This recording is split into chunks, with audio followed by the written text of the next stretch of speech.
Thank you, everybody, for coming to the Aaron Torres Podcast YouTube page. I do have one quick favor before we get to the video that you came here for, and that is very simply this. You see that little red subscribe button below this video? Go ahead, smash that subscribe button.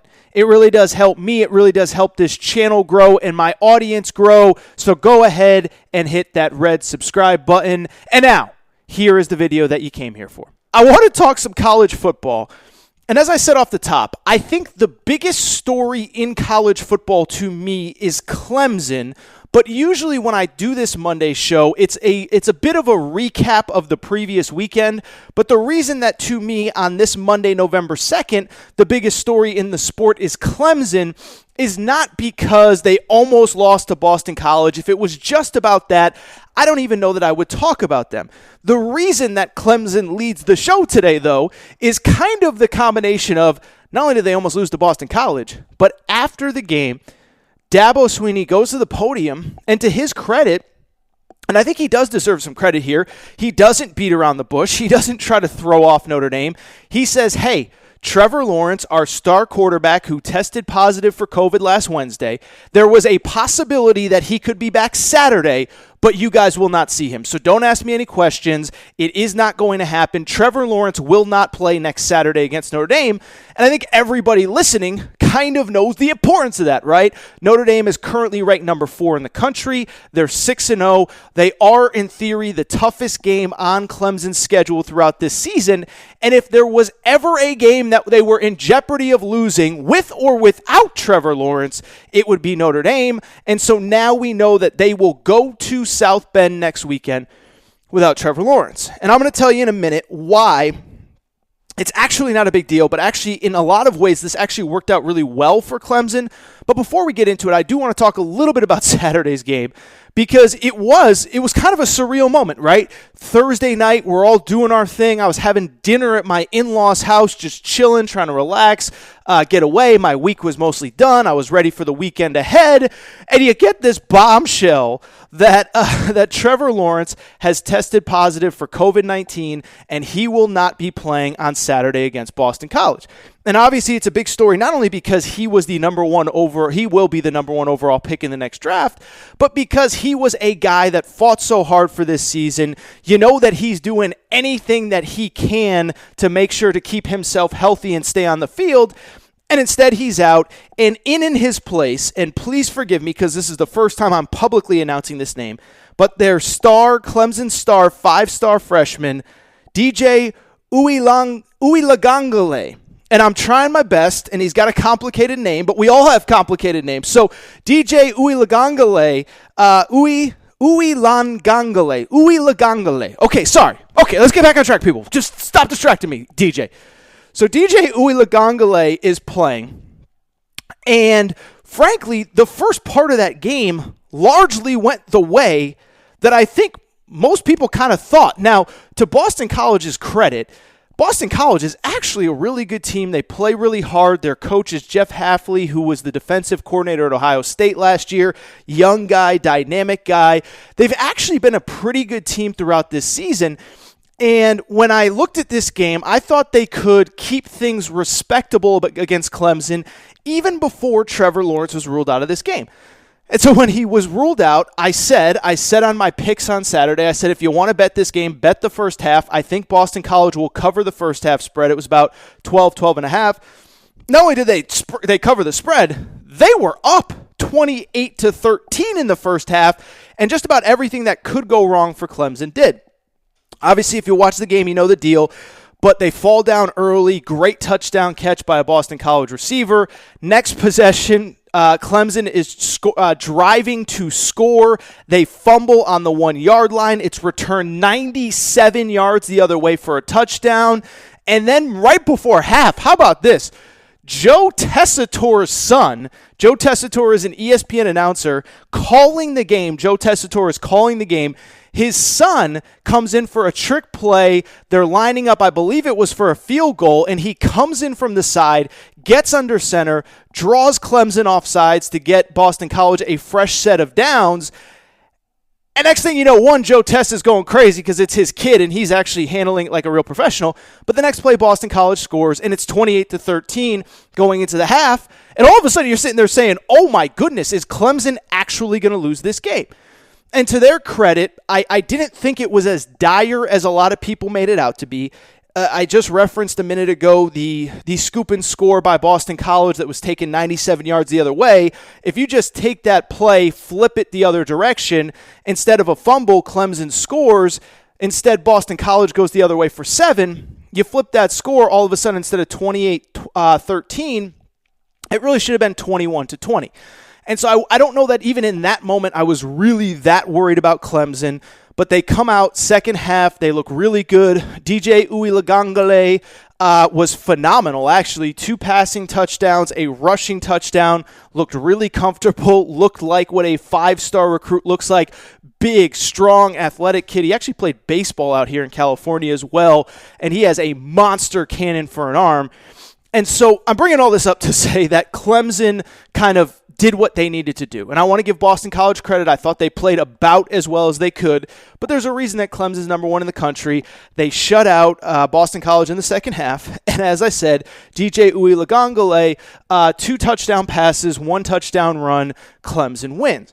And so you come out of that game saying, well, it didn't really go well for Clemson, but hey, look, they're at home. Trevor Lawrence could be back next weekend. Everything will be fine. And then all of a sudden, Dabo, who kind of out of nowhere just kind of drops this bombshell, but he comes out in the post-game press conference and says Trevor Lawrence will not be available next Saturday at Notre Dame. And the reason being, I won't get too much into it, is essentially the ACC has a 10-day testing policy where if you test positive, you have to be out for 10 days. And then on top of that, because of all the myocarditis scare of August and September, you also have to get a heart screening. And so in theory, Trevor Lawrence tested positive on Wednesday. In theory, he could have potentially played next Saturday. It would have been the 10th day that he was cleared, but he wouldn't have been able to practice. I don't even know if he would have been able to travel with the team. And so essentially you're trying to get him cleared the morning of, you're trying to get him a heart scan. And so Dabo Swinney just said, this is ridiculous. He's not going to be playing against Notre Dame. DJ Uiagalelei is our quarterback going forward. And so, of course, when that happened, the media doing what they do, they freaked out. And I know I'm part of the media, but I think I'm one of the more rational, cooler-headed people in the media. Most of the media freaked out, and what does it mean? And can Notre Dame pull the upset? And when I really sat back and thought about it, I thought, you know what? This is actually a best-case scenario, certainly for the ACC. And I would argue it's actually a very good scenario, if not a best-case scenario for Clemson. Let me go ahead and explain why. But before we do, let's start with the ACC. So first of all, with the ACC, and I think it's going to be a theme of this show, it's certainly been a theme of the last couple shows, we're having a really hard time finding a 4th team for the college football playoff. And I know it feels like the season just started, but we're, basically at the halfway point in the SEC, certainly past the halfway point in the ACC and the Big 12. And you're looking around the landscape, and there's 3 really obvious good teams, right? Clemson, Alabama, and Ohio State. And when you start to try to figure out, okay, who's that 4th team? Well, obviously it could be Notre Dame, who we'll get to in a second, but they got to beat Clemson at some point. But outside of them, I mean, we don't really have a lot of really strong candidates. Florida and Georgia both have 1 loss. One of them will have 2 losses by the end of this weekend.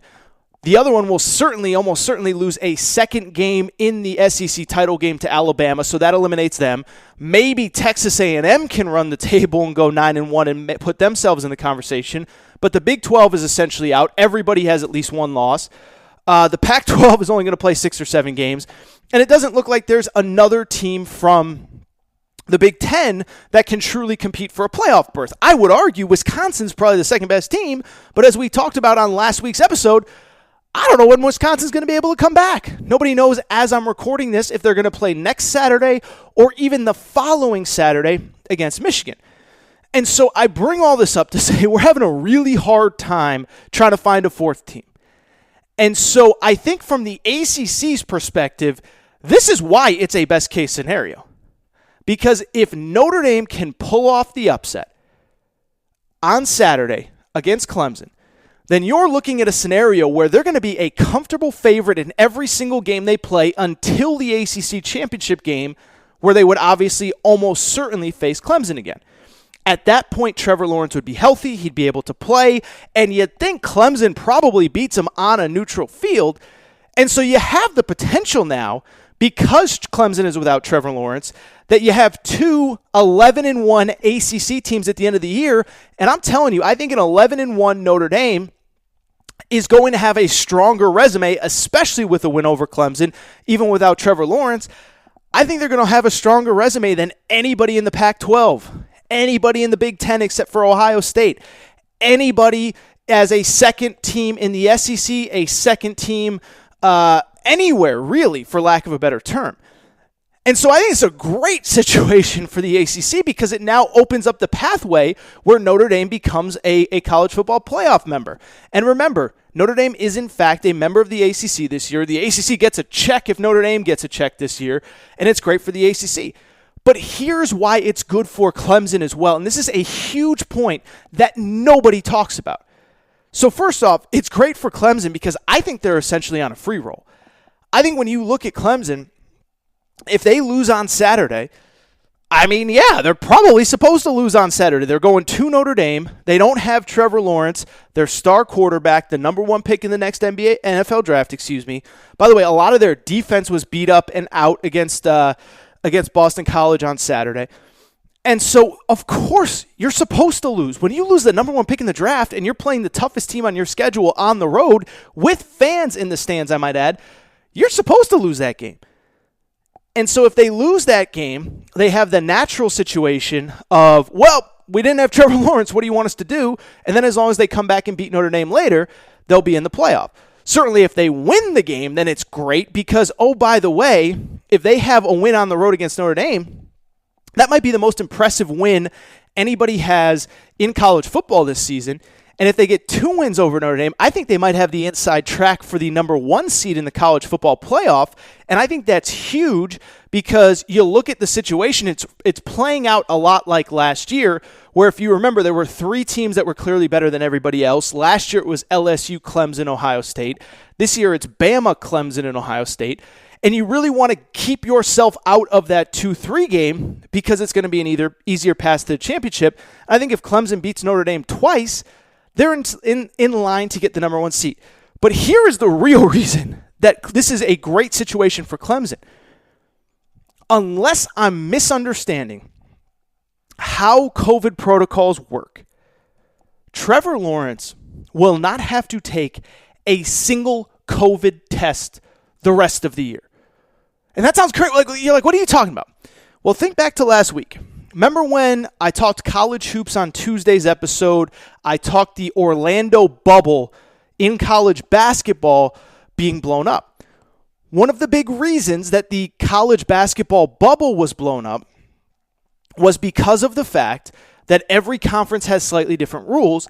And one of the rules in the SEC, ACC, and Big 12 is that when a player tests positive, he does not have to get retested for 90 full days.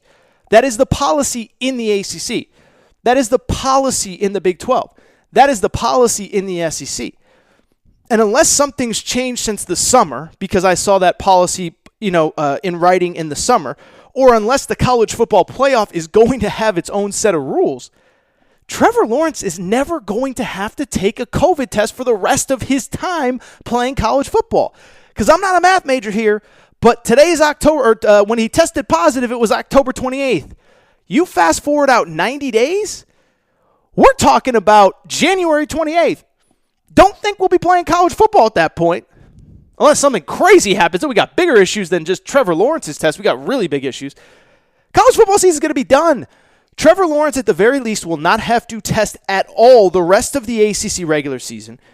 And unless the college football playoff has its own testing policies, he's not going to have to test again, period. And so you're almost in a perfect scenario if you're Notre Dame. You survived the BC game.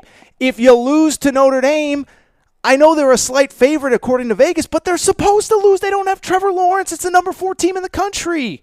And if they win, it's great. But in the bigger picture, Trevor Lawrence is not going to have to take another COVID test the rest of his time playing college football. So that is the part that no one is talking about. And I think it is a great situation for Clemson going into that Notre Dame game. I'll take it a step further. I would argue that Notre Dame has more to lose on Saturday than Clemson, because if you can't beat Clemson without Trevor Lawrence at home, by the way, I find it really hard to believe that you're going to beat them in a couple weeks on a neutral field in the ACC title game.